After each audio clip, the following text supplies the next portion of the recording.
What's up, guys? Hegel said that death is the most terrible of all things, and to maintain its works requires the greatest of all strength. So long live death. I love this shirt. I get some great looks when I'm in the gym. I was out dancing at this techno show last week, and this Italian girl came up to me in the middle of the darkness, and she said, "I always say that real friends come to your funeral," which was awesome. It's from Actual Pain, which is owned by Thomas Cowgill, who is the guy from King Dude, which is some great neo-folk, satanic rock. I also need some people to translate my videos into French, if you would be so kind, in exchange for me just giving a shout out on the channel, promoting work if you have it, or something. The process goes, you just watch a video, type up a little transcript in Google Docs or whatever, and you just send it to me at my email, and I upload it, and I make these subtitles, and then all of a sudden, I can reach a French-speaking audience. It's a whole section that was previously off limits, brought together once and for all. There are several kind of people who are donating their time to do Spanish and Portuguese right now, but I always need more, so if anybody wants to do it in Japanese, that'd be incredible, or Arabic, or anything.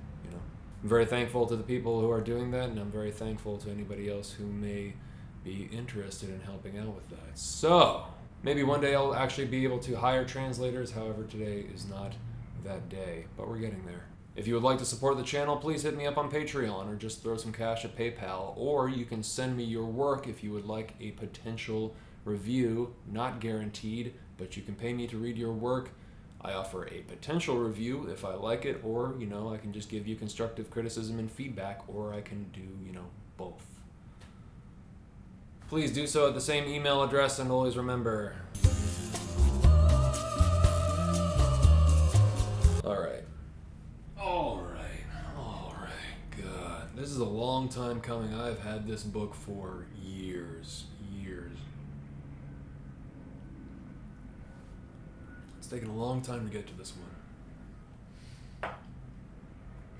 Not just reading Poe, of course I've read Poe, everybody's read Poe, grade school, high school, whatever, but getting through the entire, all the writings, all the Poe. I haven't read him, but I just listened to this lecture interview with Paul Auster, this New York writer. He said that the first book that he bought when he was like 9 years old was the complete collected tales and poems of Edgar Allan Poe, and he was like 9 or something, and I think that was how old my brother was when he actually got this.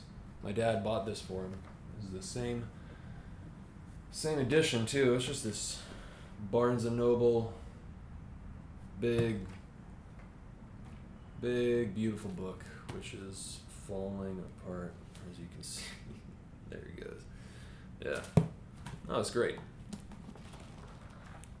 The text, the paper is very thin, the text is very, very small. But Paul Auster said it was so far beyond my capacity as a reader, I couldn't make heads or tails of it. And I think a lot of us have done this very thing. Somehow, maybe because he's taught, or some stories are taught in high school or in grade school, Poe kind of gets lumped into books you would sort of give to children. Typically, it's like expected that because he's so famous, you can just jump right in and you can just get him like that, like Poe's easy or something. That is a complete and total lie. Poe is fucking difficult, and often really tedious. Though there are several other stories which are usually taught in, grade school or high school curriculums, which are more accessible, and those are actually, still, after reading this whole thing, in my opinion, some of his best, by far. So I'm very happy to be bringing this to you because I am burnt out, man. I am burnt out on Poe for now, but that's cool. It is all good. So it's Gothic romanticism, sure. It's kind of floral and it's sort of frilly in parts, and it's got all those qualities that the archetypes have, like Carmilla or the Castle of Otranto. But Poe goes a lot further intellectually, venturing into much darker psychological terrain, of course not unlike his own. His writing is like a fine bottle of scotch or a case of cigars. You just want to break that shit open like once, I mean, at most once a week, you know? It's kind of like to be enjoyed over a period of months, period of years. It's not like breaking open a bottle of incredible wine and having with an amazing dinner, you know? I mean, even though the greatest story involving wine as a thematic element is contained herein. Just to be clear, this is the tales, not the poetry of Poe. The poetry is fine, and dirges, and requiems, and nevermore, and etc. But for the sake of brevity and economy, my main focus in this video will be several short stories that are really just unlike anything else in the English language. Now, you're not going to hear me say this very often, or maybe you are, I don't know, who cares? It doesn't matter anymore. This is the age of ones and zeros. But I highly recommend you get this for the Kindle or the ebook or whatever, because it will just allow you to get through it quicker and study it, understand it better. You can highlight stuff and so on and so forth. It's very easy to get lost in something with print this small. I mean, I'm a purist, but there's no way you can be a minimalist and travel with this shit on a plane. I mean, it's just, you know. So for this is the first time where I've actually really, really appreciated just reading on a screen. I really appreciated it because it just streamlined this process for this review so much faster. Good God.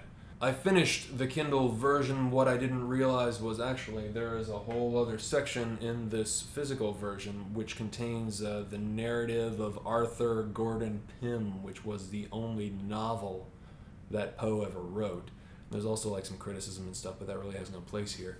So I might do a review of Arthur Gordon Pym one day if I like it, but again, this is just going to focus on the tales, It's also certainly worth your money. It's only $1 on Amazon.com. It just means that the narrative of Arthur Gordon Pym from Nantucket will have to wait.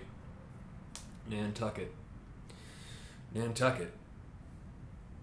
The man from Nantucket? The man from Nantucket? Oh wait, is he the man from Nantucket? There once was a man from Nantucket there's no question that Poe was an odd fellow, but you'd come to expect it reading a little bit about his early history. Pretty dark, of course, you know. He was abandoned willfully by his dad, and then his mother died when he was very young, and then he was never officially adopted, but these people took him in. Grew up and had, you know, gambling debts and drank a lot. So addictions and alcoholism, and then he married his 13-year-old cousin when he was in his late 20s. Granted, life expectancy wasn't exactly quite what it is these days, but still. And then she died after wasting away over the course of like 5 years or something from when she first started showing signs of illness. And so, I mean, that's enough to drive somebody insane. Or make them a great writer. Obviously, this had a huge impact on him, and you can see it throughout his fiction. And many of these pale, kind of Victorian Gothic women wasting away or haunting their subjects, you know.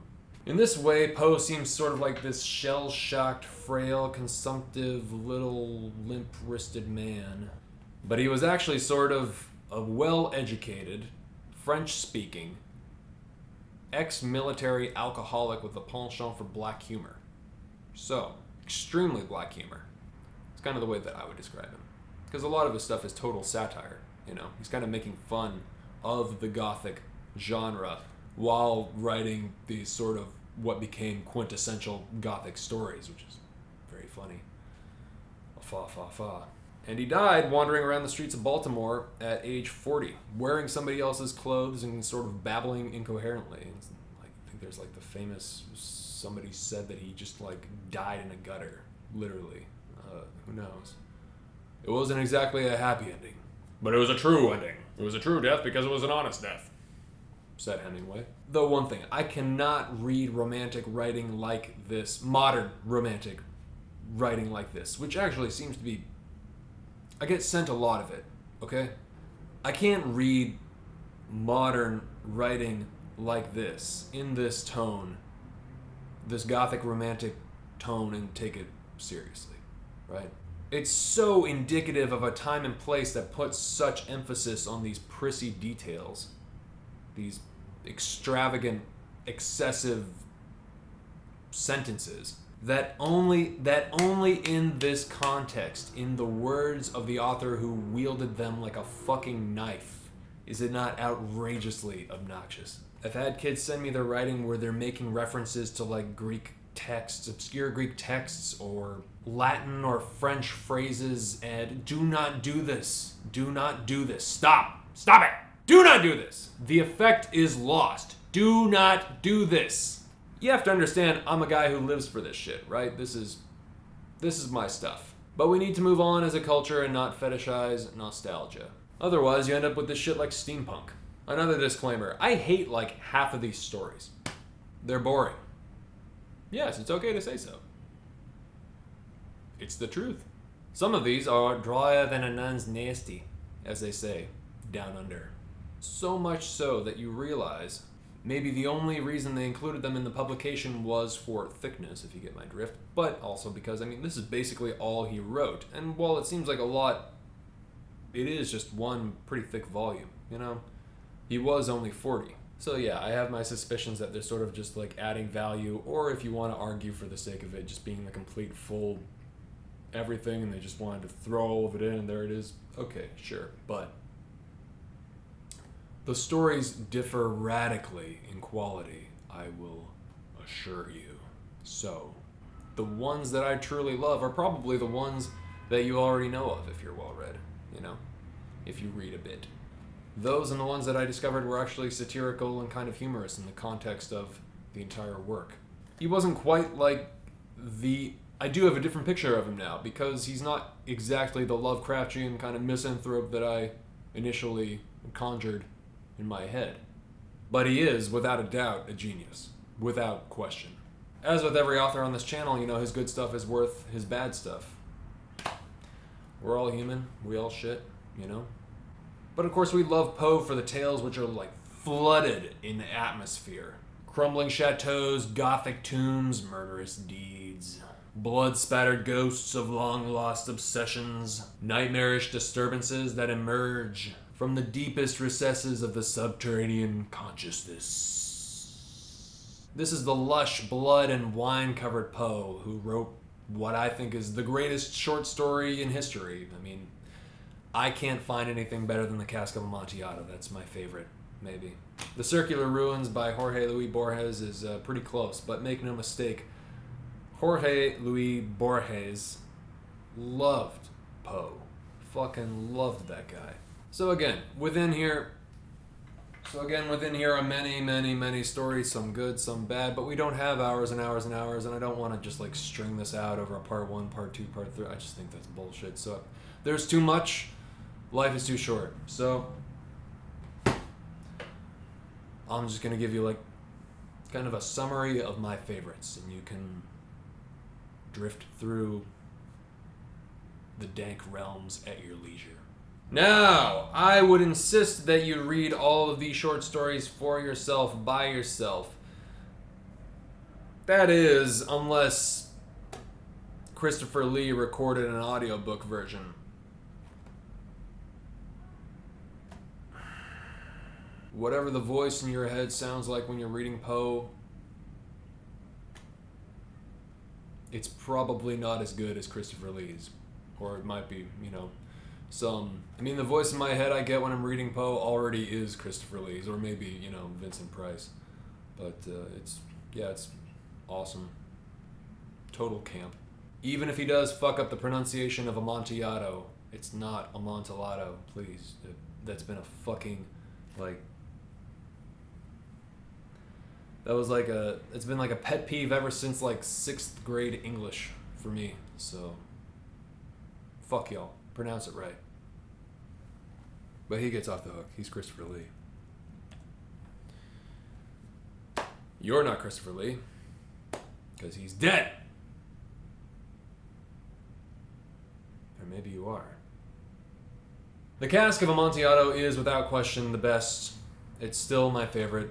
I was hoping to find one that I would enjoy more than this, but no, not really. I mean, the next one, I'll tell you about it, really close. Actually, pretty much like neck and neck. But this is like the ultimate quintessential Edgar Allan Poe story. Everything associated with the best of his writing is present in this story. Tale of revenge, unreliable narrator, obsessions with ancient bloodlines and wealth and status, European heritage, deep dark catacombs, chateaus and crypts and wine cellars, it's all literary gold.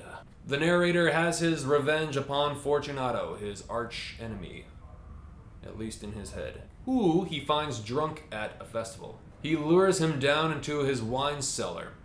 Intent on revenge for this perceived insult, we never really find out what it was, he lures him down into his cellar, claiming he has this cask of Amontillado wine on which he needs the opinion of an expert. And of course, taking himself for the expert of wine, Fortunato drunkenly volunteers to come along. Our narrator then chains him and then walls him up brick by brick in the greatest act of, slow burning revenge ever. It's still disturbing, the screams of this guy echoing throughout the catacombs underground with all of these barrels of wine and these dead bodies of ancient ancestors. Yeah, it's great. Premature burials and putting bodies behind walls are, recurring themes for Poe. I don't know if they're phobias or what, but he keeps it fresh, so to speak. But there are several stories with those motifs. The 1,000 injuries of Fortunato I had borne as best I could, but when he ventured upon insult, I vowed revenge. Classic. That short story really just deserves an entire review in itself, right? The whole idea of wine, the complexities and varieties, the dialogue you're having with the dead ancient Europeans who actually cultivated the recipes from which you now get drunk. The ancient histories of vineyards in different regions, the mystery of all these languages on the labels which you don't speak, the organic darkness of the whole thing, the earth, the terroir, the cellars, the elitism, all of it atmospherically kind of rich and pungent and decaying, the noble rot. It's brilliant. It's even more intoxicating than the alcohol. Moving on! Maybe the best exemplifier of the unreliable narrator motif would be the telltale heart, wherein this man is taking care of this old guy and is being slowly driven insane, he claims, from hearing the beating of his heart. It's a great story, but it's maybe the most popular, so I'm not going to go deep into it. I'm going to go, again, puts man behind boards in the floor, I think. One of the most striking things about Poe that I hadn't heard of before was his serious affinity for describing terrain or natural details, like, geographical scenery, foliage, forests, rivers, mountains. Maybe the best examples of this, which the stories essentially are just composed of that, would be The Island of the Fae, and the very last one in this collection, which is called Landor's Cottage. And they're ominous. They're ominous and mysterious, but without being overtly so because of the human element, which is interesting. It's just these descriptions of these kind of like just dramatically beautiful descriptions of what you would see if you were walking through nature. And I thought they're great. I thought they were actually really meditative, really good stuff, but unusual. It's cool. But nowhere is this utilized to dramatic effect quite like what is kind of like battling for the first place, with Amontillado. For me, this story, A Descent into the Maelstrom, this actually might be my favorite right now. I think it's just an incredible short story. There's nothing like it. It follows this man who's introduced to this natural phenomenon by this Norwegian fisherman. What he's shown is like this godlike, gargantuan, oceanic whirlpool, like just enormous beyond description. And this fisherman, this Norwegian fisherman, tells him the story of how he escaped it.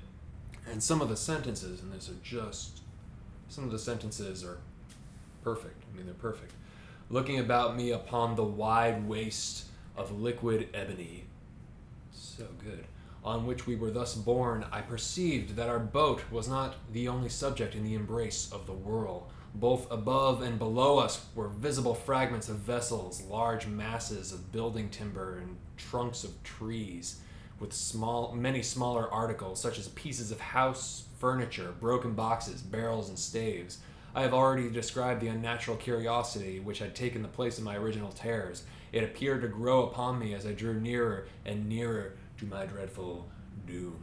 His dreadful doom indeed. Yeah, this description when he's caught in his ship, looking out from his ship in the middle of this whirlpool and seeing all of this, these former, remnants of destruction in this wall of black water.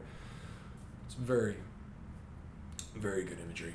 Murders in the Rue Morgue, which actually Poe, I read, I think on Wikipedia or something, that Poe was kind of credited for starting the whole detective fiction genre.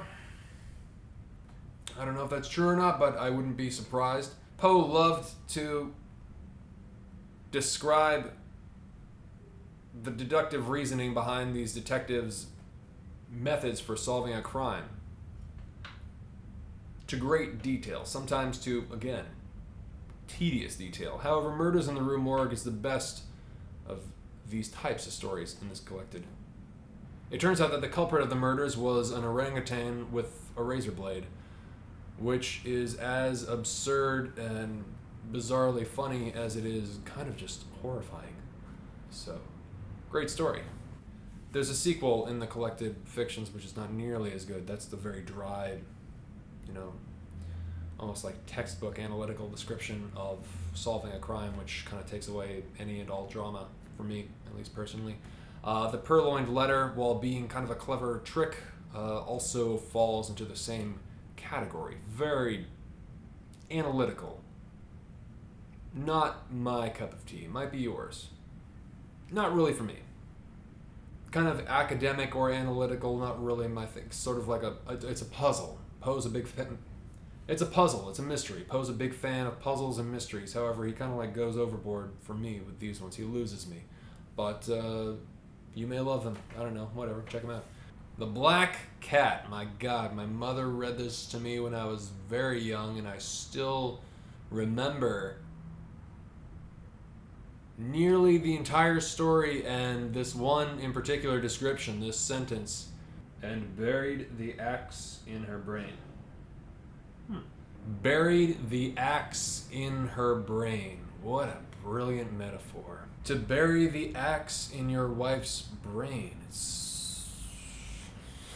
And then to of course, the scream that comes out from behind the wall from the cat when the police are inspecting where he walls up her body. There it is, walling up the body again. I'm telling you, I'm giving all of it away, but it's fine. It still works. The device still works, even if you know what's going to happen. It's chilling, depraved, demented, sick, gory, gothic brilliance. The perfect descent into madness. The greatest depiction of revenge upon those who commit cruelty for the sake of cruelty. It's classic, classic, classic, classic.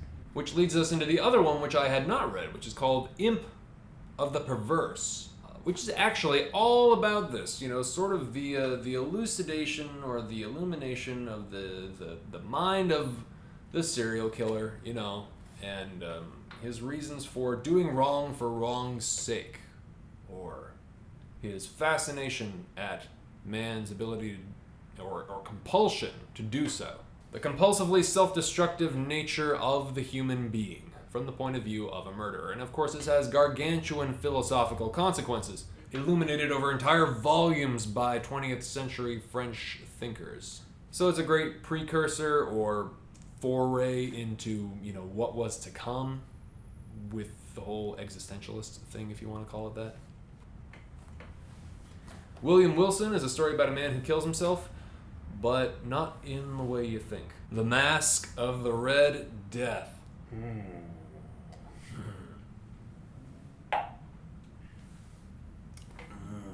Red Death. It's a story about the aristocratic elite who throw this giant party, this giant fete, while they are trying to ignore the plague which is devouring the city around them. They've kind of walled themselves in because they can afford to do so. And everything is just hunky-dory until an uninvited guest arrives. And the description of this plague is great. It's just like these, people just start bleeding from these, orifices that form. It was toward the close of the 5th or 6th month of his seclusion, and while the pestilence raged most furiously abroad, that the Prince Prospero entertained his 1,000 friends at a masked ball of the most unusual magnificence. There's this great passage in here. There are chords in the hearts of the most reckless which cannot be touched without emotion, even with the utterly lost, to whom life and death are equally jests. There are matters of which no jest can be made.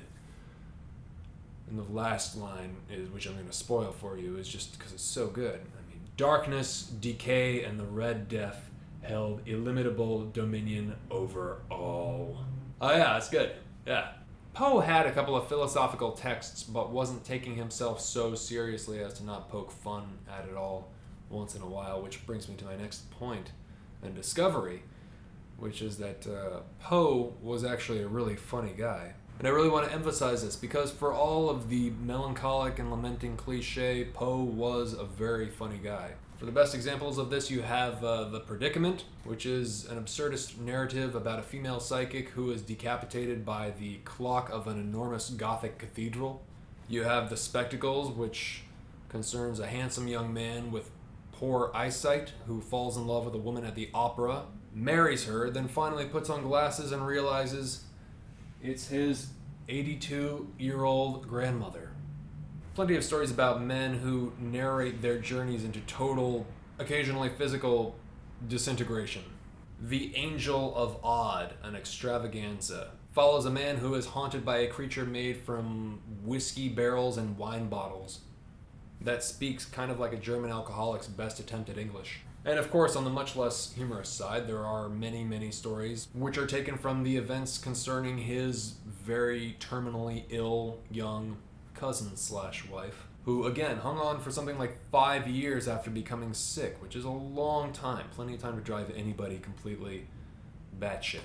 You can see that darkness and kind of archetype very prominently in The Fall of the House of Usher, Eleonora, Ligeia, and the Oval Portrait, where this man is obsessed with capturing the beauty of his young wife or lover, and then she kind of just wastes away as he draws portrait after portrait after portrait, and finally when he thinks he's got it and he's like, this is it, this is life that I've captured in my painting, she's like dead, so haha. All of these things concerning, the wasting away of somebody's romantic obsession. And then you have stuff like The Premature Burial, which is kind of, I think, just like, Poe's own worst nightmares, his own fears. The Premature Burials is this short story of these kind of like anecdotal narrative events, concerning people who were buried too early, who either lived or didn't, or just like suffocated deep underground or however, Is it all fiction? I don't know. And this is a device Poe plays with very well because you could do that back then. You could write, you could write things that sounded true and people would believe it because how else would you find out, But The Premature Burials contains one of the greatest passages which uses every single word associated with Vincent Price playing a role in one of his many Poe adaptations. It may be asserted without hesitation that no event is so terribly well adapted to inspire the supremeness of bodily and mental distress as his burial before death. The unendurable oppression of the lungs, the stifling fumes from the damp earth, the clinging to the death garments, the rigid embrace of the narrow house, the blackness of the absolute night, the silence like a sea that overwhelms, the unseen but palpable presence of the conqueror worm, these things, with the thoughts of the air and grass above, with memory of dear friends who would fly to save us, if but informed of our fate, and with consciousness that of this fate they can never be informed, that our hopeless portion is that of the really dead. These considerations, I say, carry into the heart which still palpitates a degree of appalling and intolerable horror from which the most daring imagination must recoil. We know of nothing so agonizing upon earth. We can dream of nothing half so hideous in the realms of the nethermost hell. Bravo. Shit. In all that I endured, there was no physical suffering, but of moral distress and infinitude. My fancy grew carnal. I talked of worms, of tombs, and epitaphs. I was lost in reveries of death, and the idea of premature burial held continual possession of my brain. The ghastly danger to which I was subjected haunted me day and night. In the former, the torture of meditation was excessive, in the latter, supreme. When the grim darkness overspread the earth, then, with every horror of thought, I shook as the quivering plumes upon the hearse. When nature could endure wakefulness no longer, it was with a struggle that I consented to sleep, for I shuddered to reflect that upon awakening I might find myself the tenant of a grave. And when finally I sank into slumber, it was only to rush at once into a world of phantasms, above which, with vast, sable, overshadowing wing, hovered predominant the one sepulchral idea. The one sepulchral idea. Alright, I mean, I don't even need to talk about the rest of it. You know, if that is up your alley, then you're gonna love this. If that annoyed the piss out of you, then good luck. Fucking capital! Hooray for me. Have at it. I'm free, I'm finished, I'm done. I'm signing off. I think I'll just choose something lighter next time and read the Bible. Have a good one, guys. I'll talk to you soon. Always remember that life is too short to read bullshit. Again, if you guys who speak French care to help a brother out, would really appreciate it. Yeah. Hope you enjoyed.